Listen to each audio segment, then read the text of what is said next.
श्री स्वामी समर्थ. स्वामी महाराज म्हणतात, विश्वास ठेव.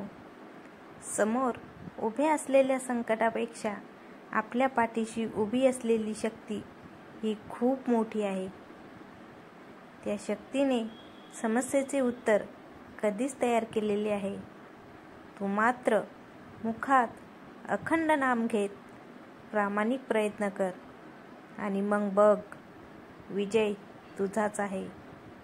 श्री स्वामी समर्थ. श्री स्वामी समर्थ. श्री स्वामी समर्थ.